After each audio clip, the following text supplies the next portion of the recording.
If you're like most card makers, you collect a lot of ink pads. And one of the things I've found that the best way to actually use those pads is to create usable swatch rings that help you look at your color and know exactly what that color is going to look like. So today I'm going to show you how I have started swatching my stamp inks, whether it is a complete company collection or just individual colors that you have. Plus, I'll have a free download of company names that you can print and use with the die that I use to make my tags. To see how easy this reference tool is to put together, stick around. That video is coming up next. To make a swatch ring, you're going to need some kind of a tag, and I use this tag from Waffle Flower Crafts. It's really versatile. You can use it for all types of swatching. They have a whole set of products designed for swatching, and I will be sure to link those. Then you're going to need to cut out a whole slew of tags. Now for my tags, I use Neenah Classic Crest Solar White in the 110 pound. I believe that having a heavyweight tag is key to long-term, keeping this looking nice and lovely. And then you'll need some kind of swatch ring. These are all from Spellbinders, but these big, I guess is that a 1.5 inch? Yeah, the bigger the ring, the easier it is to get a ton of swatches onto a single ring. You'll also need some type of stencil for swatching how the inks blend. And I think that's really crucial with all of the layering stencils available today. This is from Waffle Flower, and you can see there's like a little bit of etching on there. So this is designed to work with some of their other swatching tools, and I will be using it just to blend on those ink samples to show how the ink shears out. Next, you'll need an assortment of blending brushes, any kind will do, just so that you can add your ink through your stencil to add that blend swatch at the bottom of each tag. You'll also need to pick out a specific swatching stamp and some sort of a greeting that will fit on this tag. I am going to be using this stamp from Waffle Flower, again, part of their swatching series. And this thank you is just from one of my CZ Design collections. Part of the reason I want to do this is so that I can see, and this is just a placeholder, I want to see how the ink stamps in its solid form, how it stamps with a greeting or other detailed stamp, and how it blends. That's going to give me the most realistic representation of the color. I keep this little tag right in my MISTI. I have a grip mat here as well that secures everything in place. And once I get these positioned on the door, I leave it here until I am done swatching. So that way I know that every time I open and bring this back in with a fresh tag, it's going to stamp in the exact same place. Next, you'll need some kind of a labeler, unless you just want to use your handwriting.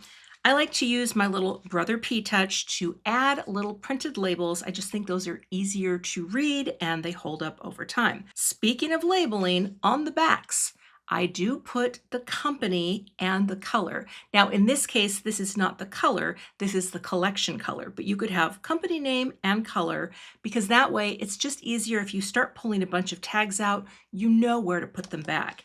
And for that label, I actually have a different labeler. You can use this for wider labels, but if you don't feel like switching out to the wider tapes, I just use this little Nimbot printer. I've had it forever. It prints very quickly and I can operate it from my phone. But again, handwriting will work just fine. And then of course, you will need some inks. And right now my project in the studio here is swatching all of my Altenew colors. So that's what I'm doing today. And I will show you a few rounds of making my tags. The first thing I do is type out all of my tag colors. And one thing that you can do with this particular printer is you can set it up to do what's called chain printing.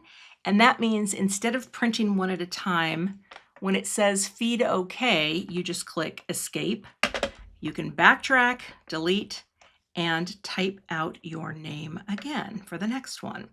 And what I usually do is I will stand in front of where I store my inks, and I will just make a bunch of these at once because I hate to waste paper. And again, just the exit or escape, And that way you get a bunch of them together. So I'll do a few of those off camera just so that I have several that are ready to go and that I'm not wasting any of this wonderful tape. Then once I have a few set up, I just cut them into groups of 4s, set aside the ones I'm not going to use, and focus on the 4 colors that I'm going to be swatching. I'll cut these down just a little bit. It comes with a certain amount of space in between. Sometimes I just go right in the dead center, and usually that's pretty good. It doesn't really matter if you have a little extra or if you want to cut them a little smaller, but then I have my little labels that are ready for the front of my tags. Next, I'm going to make the back labels. And again, the only reason I use this little extra printer is because I have it and then I can do them all at once and I don't have to change out the label tape in my other little guy. And here, I just want to make sure that I am ready to go. You click on the content, you get the hang of it. And then this collection is called Green Fields. So what I will do is just type green, not grebe, and fields. So it's a handy little app, and click done. And then when I go to print, it has the option of printing however many you want. And oops, I just go, let's see, are we connected? Print. I have to connect first. Connect. There we go. When I hit print, it quickly prints out 4 labels, and these are for the back of my tags. And now it's time to stamp. And again, I love having the MISTI for this type of thing, right? Because you just can keep stamping in the same place. I'm going to take my little placeholder tag. The reason I keep this in here is I don't want my photopolymer mats to touch, well, my stamps and the mat, and then it would pull off the stamp. So what I do is I just pop in a tag. I'm going to work with my first color, which is frayed leaf. I add my small label here. There's a score line at the top. You just line it up, press it down, just like that. Then I'm going to ink this up, slide this over a bit.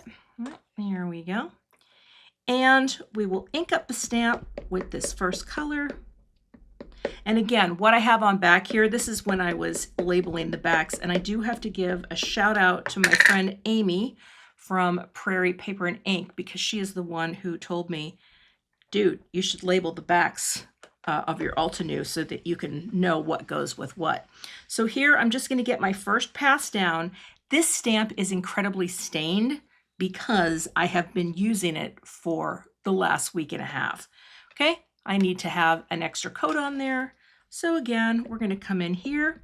I usually only do 2, and that will give me the best representation of the stamped color. Now, some of my pads might be a little dry, but this is fine because I can still easily see what the color is going to look like. So we'll do that. I have this little Stampin' Bug. This allows me to glide across the MISTI door. Then when you open it up, you have your color. This pad is really dry, but you can still see how this is going to work, because then I just move this up a little bit, and the part that I am using is this bottom, I think it's about about a half an inch. I'm going to line it up, and then I am going to grab a random green brush that I have, right? Take my ink pad here, load it up, and blend. And it's going to contain that little bar so that you are going to see exactly what this ink looks like when it's blended out. And of course, this will dry back beautifully and smooth. And that is how I create the swatch, right? And it works wonderfully. So we're going to take this off. I'm going to just give this a little spritz with alcohol to clean it off. I'll get my stamp cleaned off for the next color. And that is my swatch tag. Now this ink will spread and smooth a little. And then I take one of my little backers for this collection of ink and I just stick it on the back. And that is how I make my swatch tags. Let's do another. Add my little label, just like that. Just gonna ink that up. And I love that sound. Bring it down and give it a push. Okay. Oh, it looks very cool. I feel like it looks different. Sometimes I will drag my ink pad too, just to get a different coating, but I have used these pads quite a bit. They probably could use a re-inking, but 2 is good because that really will give me the know-how of what the color looks like. Oftentimes I will clean my stamp off right away just so that it's dry and ready to go for the next color. The stencil will be great because using alcohol just lets it dry right away. And one other thing that I do, because I don't have ink blending brushes for every color, oftentimes I'm just going to take a cloth and just kind of go over it. You know, I get most of the ink off when I'm blending, and then I can just go into that color, and here, make sure it's attached here to the grip mat. That's why having a grip mat in your stamp positioner is pretty nice, because it will allow you to do this all in one place. Just blend that out, and once it dries and smooths, you'll have a really good representation of how that color blends. So I hope this inspires you to get swatching. You know, get out a rainy day, right? And just swatch out those inks. Look here, even seeing what black shears out to is kind of cool if you're looking for a very specific gray. But I love having these done. I am about halfway through all of my swatches, and I just hope that I can get through them all and have my reference tool ready to go. So that is how I am swatching currently in my studio all of my dye inks. I'm having a second, well, because I have so many, I'm going to do 2 for Altenew. And also, I have this free download for you. It is a printable, and multiple company names are printed on an 8.5 by 11 sheet. You just run it through your printer on some heavy cardstock if your printer can handle it, or even a lighter weight, and then they will all work with this particular die, and it's easy to use because you can see through and frame it out perfectly. Again, I'll have a link in the description to the blog post where you can download this printable for free. Now I can add my newest colors to my swatch ring number 2 and continue on my swatching journey. If you're interested in seeing how I swatch my cardstock, I have an older video that I'll be sure to link here, and you can check that out for more ideas for getting organized in your crafty space. Thanks so much for watching, and have a great day.